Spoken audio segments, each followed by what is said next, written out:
Merci d'être sur la télévision. Là-bas, il poursuit le journal de ce jour, à vendredi 18 septembre 2020. Mesdames, Messieurs, bonsoir et bienvenue à tous.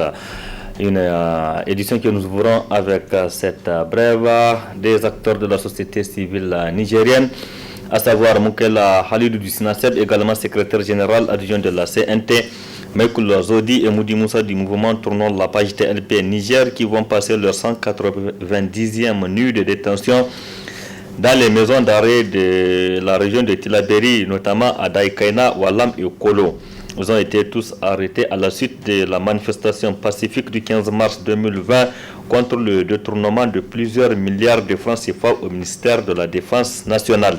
Depuis leur arrestation, des voix se lèvent ici au Niger et à l'international pour exiger leur libération. Sur le plan politique, il faut noter la tenue ce matin du Conseil national des jeunes et des femmes du parti MPR Jamhouria ici à Niamey. C'est le président du parti, Alhaji Albade Abouba, qui a présidé la cérémonie d'ouverture dont je vous propose de suivre le résumé.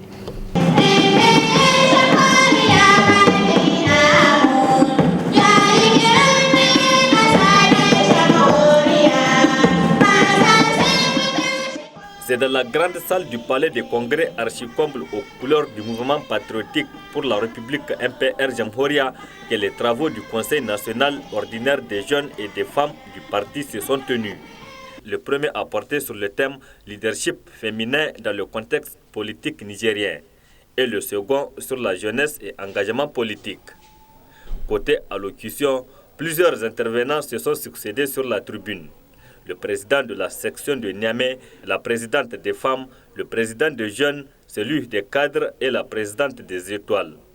Tous, dans leur intervention, ils ont loué l'engagement, le sens de responsabilité et la sagesse du président du parti Albade Abouba qui s'est battu pour maintenir la cohésion au sein du parti malgré quelques zones de turbulence que le parti a traversées. Ainsi, le président des jeunes et la présidente des femmes ont tous réaffirmé leur détermination pour le rayonnement, mais aussi pour la victoire du parti à 3 mois des échéances électorales. Merci pour votre présence massive aux travaux de notre premier Conseil national ordinaire. Merci pour les choix du MPR Jamhouria. Merci pour votre engagement inébranlable à hisser notre parti au rang des formations politiques les plus représentatives sur l'échiquier politique nigérien. Nos travaux se tiennent enfin à quelques encablures des consultations électorales générales pour renouveler les conseils municipaux, les conseils régionaux, les députés à l'Assemblée nationale et les présidents de la République. Ces échéances constituent un tournant décisif de l'histoire démocratique du Niger et de notre jeune parti et des jeunes partis. Et la jeunesse MPR Jamhouria entend participer activement pour être les porte-flambeaux du parti dans cette bataille politique. Comme une armée, nous nous déployons sur le terrain pour défendre les valeurs de notre grand parti, le MPR Jamhouria. Camarades, les présentes assises se tiennent à un tournant décisif de l'histoire politique de notre pays, car elles interviennent à quelques mois des élections générales. Elle constitue également pour nous une occasion de communion entre sœurs dans la faveur militante. Pour sa part, le président du parti Albade Abouba a rassuré les jeunes et les femmes et au-delà tous les militants. Le parti tient beaucoup au projet de société pour le développement du Niger. Vous pouvez dès lors compter sur la disposition permanente et la disponibilité permanente de l'ensemble des membres du bureau politique et sur mon engagement total à vos côtés. Continuez dans cette voie de la mobilisation et de l'effort concerté. Notre intime conviction est que les jeunes et les femmes sont au cœur de toute action de développement. Quoi de plus normal, dès lors, que de vous placer là au cœur de nos actions. Par ce biais, le MPR Jamhouria entend donner à la politique tout son sens et toute sa noblesse, c'est-à-dire l'action publique au service du peuple. Toutes les régions sont représentées à ces assises de Niamey qui se tiennent en marge du congrès ordinaire du parti qui interviendra ce samedi. Assises au cours desquelles le président du parti, Albadé Abouba, sera investi candidat à l'élection présidentielle du 27 décembre 2020. Restons donc avec cette formation politique, notamment avec la coordination régionale de Niamey, MPR Jamhouria, qui a tenu mercredi dernier son conseil régional. Au terme des travaux de ces assises, la coordination a décidé de suspendre le président de la section MPR Jamhouria de l'arrondissement communal Niamey 5, El Haji Amadou Ibrahim Di Sisko. Celui-ci a réagi ce vendredi par la voix de son porte-parole que je vous propose de suivre. Je viens d'apprendre que la conférence régionale de la section MPR Jamhouria de Niamey aurait procédé à mon exclusion du parti à l'issue des assises qu'elle a tenues le 16 septembre 2020 à la maison Diardo Sekou de Niamey. Je tiens à signaler que ces assises sont totalement irrégulières car tenues en violation flagrante des dispositions statutaires et réglementaires du parti, notamment en ses articles 69, 119, 120 et 121 des statuts et 128 et suivant du règlement intérieur. Aussi, des termes de disposition de l'article 122 des statuts, il est clairement stipulé que, dans tous les cas, l'intéressé jouit de tous les droits et reste soumis à toutes les obligations de membres du parti jusqu'au procédé définitif de l'exclusion. Par conséquent, n'ayant jamais été exclu de ma sous-section dont je reste et demeure le coordinateur jusqu'à preuve de contraire, l'interdiction de parler ou d'agir au nom de mon parti ne saurait prospérer à mon égard.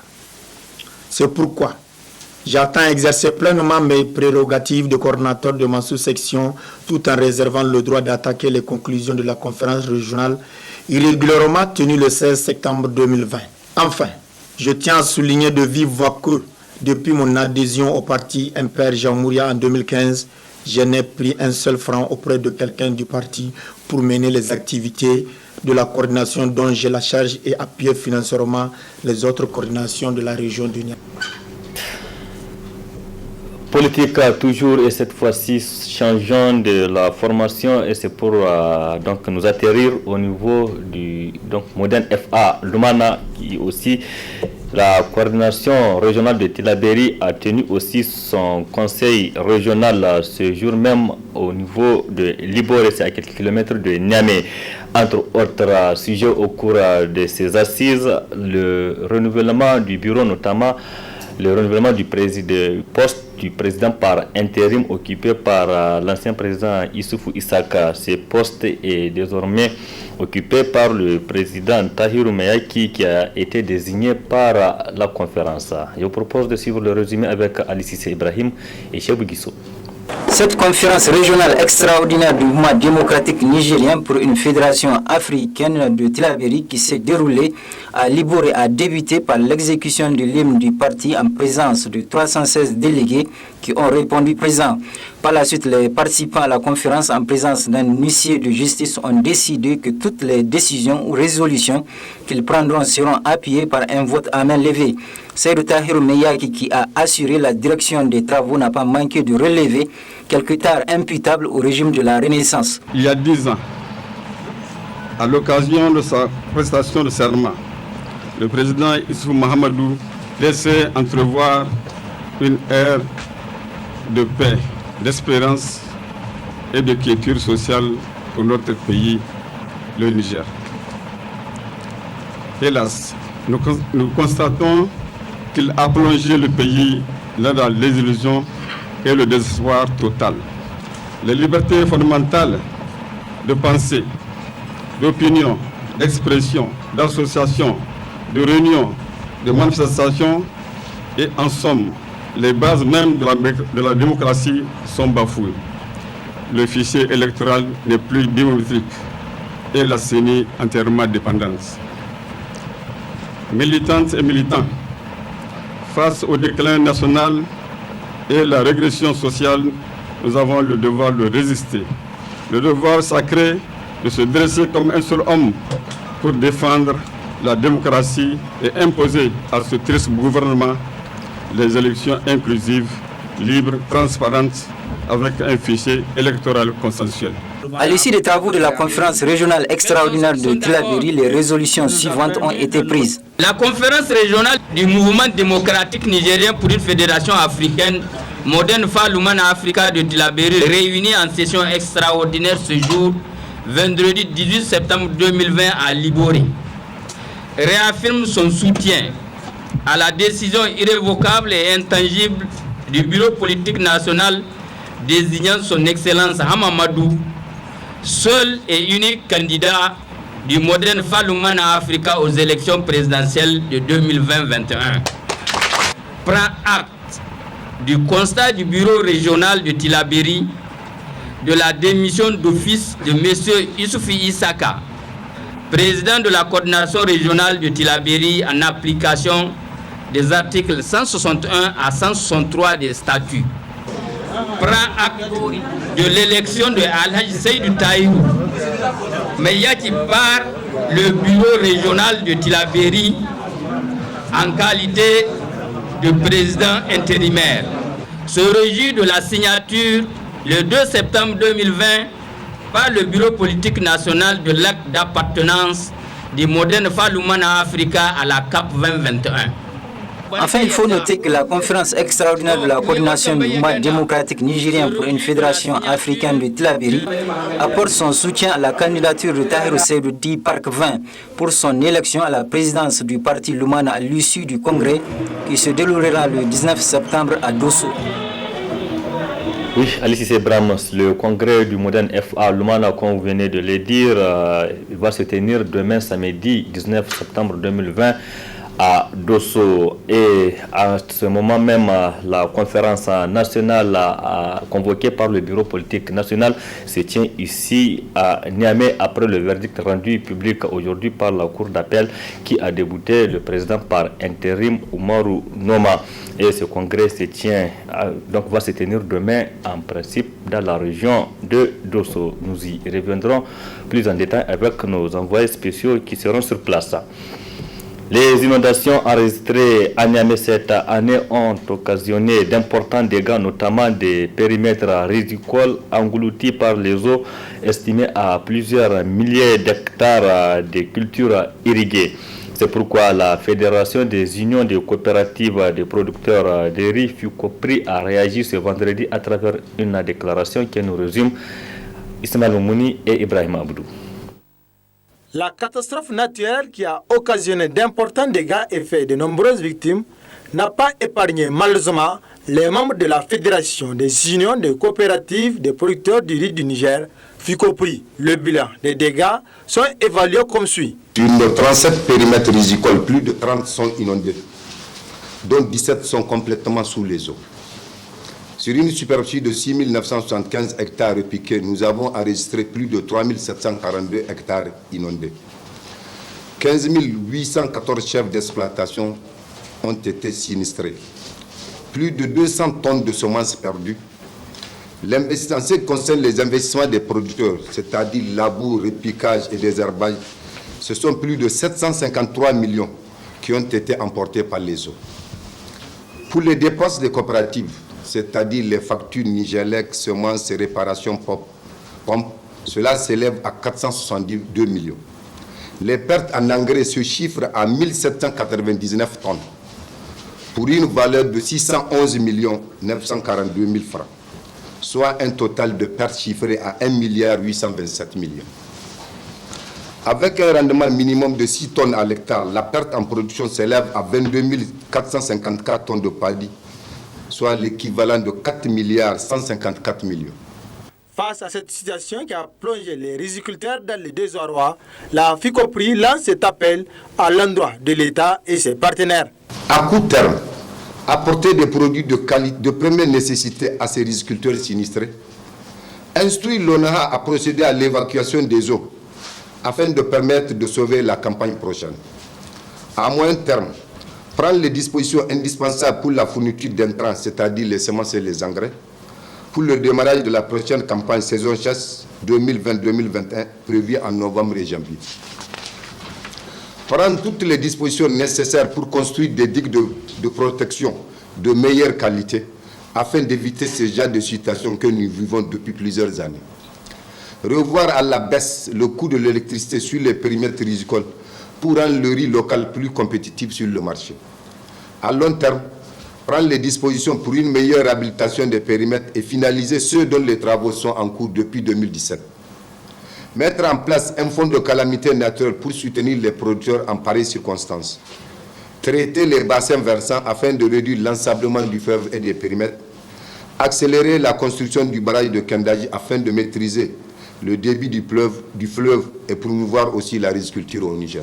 La FICOPRI note également que la saison 2020 est l'une des campagnes les plus difficiles pour les riziculteurs car en dehors de ces inondations, le sac d'engrais a atteint un pic de 20 000 francs dû essentiellement à la réforme du secteur des engrais où l'État entend se désengager et permettre au secteur privé de prendre la relève.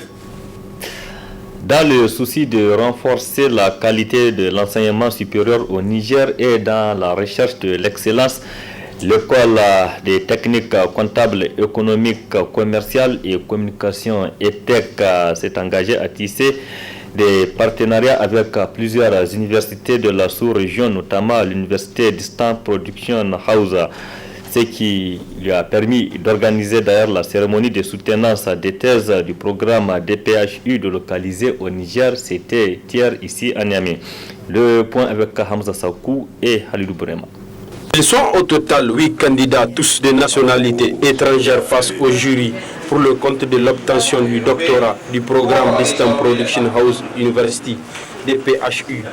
Cette cérémonie de soutenance de thèse de ce programme délocalisé au Niger a été organisée par l'école des techniques comptables, économiques, commerciales et de communication, ETEC, en collaboration avec ses partenaires. Cette rencontre est la concrétisation d'un acte qui a été acté en 2017 entre le DPHU, l'ETEC du Niger et l'IST de Ouaga et IFAC du Niger. Ces partenariats visent la promotion d'un enseignement de qualité de haut niveau qui répond aux exigences d'abord dans nos pays, mais aussi aux exigences internationales. Et c'est pourquoi, depuis la signature de cette convention, nous avons d'abord jugé utile d'entreprendre des démarches auprès des autorités de tutelle pour faire en sorte que cette mise en œuvre puisse avoir l'agrément de l'État du Niger. Et c'est ce que nous avons fait. À la date d'aujourd'hui, nous avons eu l'aval du ministère à travers un acte administratif nous permettant de mettre en œuvre effectivement ces programmes de formation doctorale au Niger et avec les autres partenaires. Une initiative, c'est vrai, de notre ami Jean-Baptiste, mais qui est devenue une initiative africaine. Parce qu'il s'agit donc de fédérer des universités, aussi bien anglophones, francophones, qu'au-delà donc de l'Afrique, pour qu'effectivement on puisse faciliter la formation doctorale. Voilà. Et au Niger, ici, nous avons signé donc avec IAT et ETEC, donc ce sont des bureaux de recrutement qui vont abriter, le terme anglais c'est hoster le programme, c'est-à-dire qu'ils vont abriter les programmes de formation doctorale. Tous ces 8 candidats ont passé avec brio cette épreuve, d'où cette cérémonie à leur honneur. D'abord, sentiment de joie parce que c'est une aventure intellectuelle que je mène depuis 3 ans et arriver à ce stade, c'est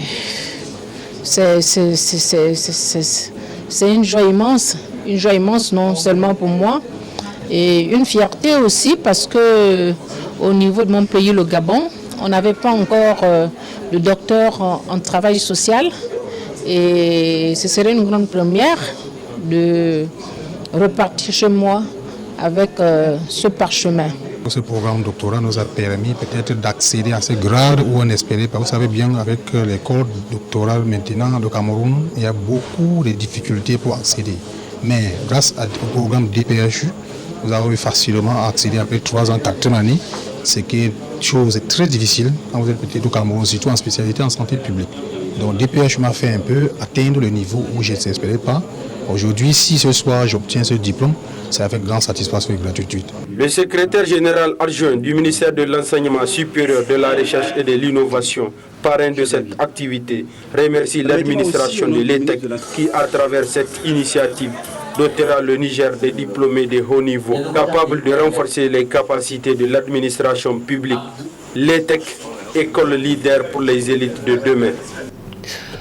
Merci Hamza Saoukou. Un mot de la culture dans ce journal et c'est pour parler du lancement mercredi dernier de la caravane de coopération décentralisée qui a célébré ses 10 ans. Une cérémonie qui s'est tenue dans l'auditorium du Centre culturel franco-nigérien CCFN Jean-Ruch de Niamey. Précision Abdelrazak Hamidou Léo et Chebou Guissou. La présente cérémonie a pour objectif la célébration des 10 ans de la coopération décentralisée et de lancer la caravane du même nom, édition 2020. Une approche de développement local qui vise à renforcer les liens d'amitié entre les peuples et promouvoir le développement économique, social et culturel. L'intérêt qu'accordent nos deux pays à cette approche de développement local est grandissant avec l'avènement de la décentralisation.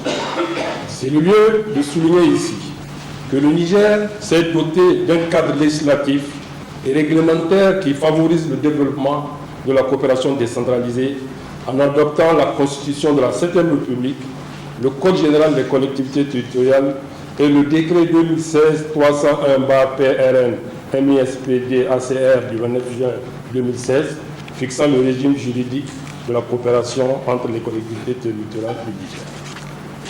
Les réformes récentes opérées par notre pays, et plus particulièrement le choix de l'option de communalisation intégrale et ses corollaires que sont la déconcentration administrative et la territorialisation des politiques publiques de développement, ont permis de créer un environnement politico-institutionnel très favorable au développement des rapports de coopération entre les collectivités territoriales françaises et les collectivités territoriales nigériennes. Et cette initiative se tient en partenariat avec l'ambassade de France. Je me réjouis cependant que nous puissions nous retrouver aujourd'hui entre acteurs du développement local et dans la perspective de la tenue prochaine des journées des communes du Niger à Tawa du 24 au 26 septembre prochain. L'organisation de nouvelles élections locales au Niger, donc le 13 décembre 2020, comme M. Rademaître dit, justifie que l'on prenne le temps de revenir sur le chemin parcouru, sur les actions à valoriser et sur les enjeux à relever. Le Niger s'est engagé dans un processus de décentralisation depuis 2004 pour les communes et 2009 pour les régions. Il a marqué ainsi sa volonté de développer et d'aménager son territoire équitablement pour le bien-être de l'ensemble de ses citoyens, et ce jusqu'aux confins du pays. La coopération décentralisée, qui est au cœur de la présente caravane que nous lançons ensemble depuis Niamey pour sillonner les grands axes du Niger jusqu'à Agadez, en passant par Maradi et Zinder, est un outil essentiel de la coopération française. La caravane sillonnera les régions de Niamey, Maradi, Zinder et Agadez. Du sport pour boucler ce journal-là. Les différentes régions du Niger seront dotées d'un siège pour la Ligue et d'un hôtel pour l'hébergement des sportifs, une initiative de la FIFA à travers un projet. Au niveau de la région d'Agadez, déjà le chantier est en cours, comme l'a pu constater Ibrahim Tikere qui a séjourné dans cette localité.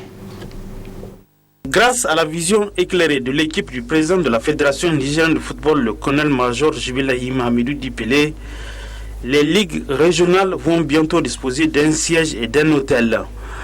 Une innovation appuyée et financée par la FIFA, appréciée par les acteurs de football nigériens. Nous pouvons que remercier la FENIFOOT, donc avec à sa tête donc, le colonel-major Jubilahi Dipele, qui a tout donné pour que toutes les ligues régionales, donc les 8 ligues régionales, soient dotées de ces sièges, ce qui n'a jamais été fait. Vraiment, nous sommes très satisfaits.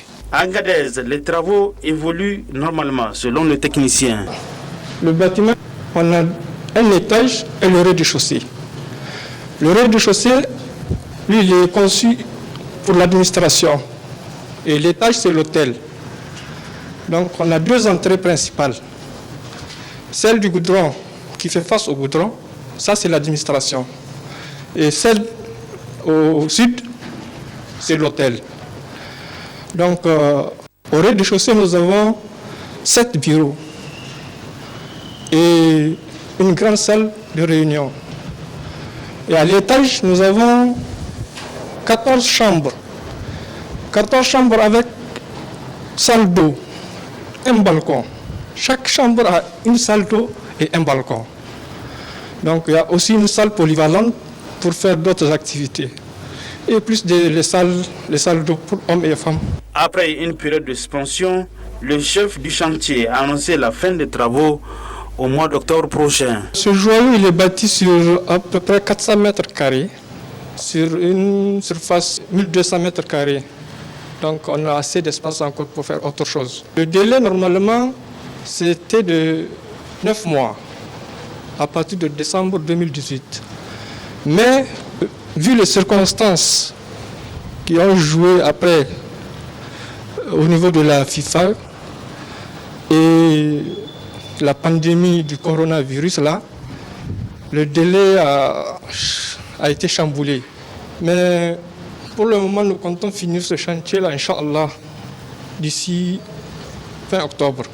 En taux d'exécution, nous sommes à peu près à 84%.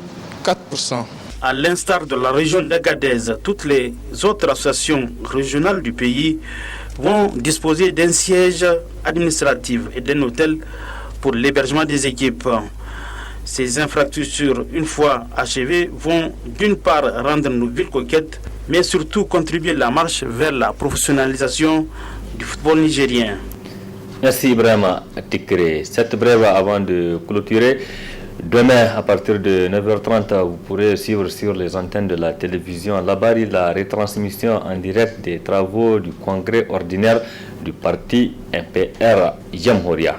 Point final de cette édition. Merci à vous de l'avoir suivi. Restez en compagnie du programme de la télévision Labari. Au revoir, excellente nuit à toutes et à tous et bon début de week-end.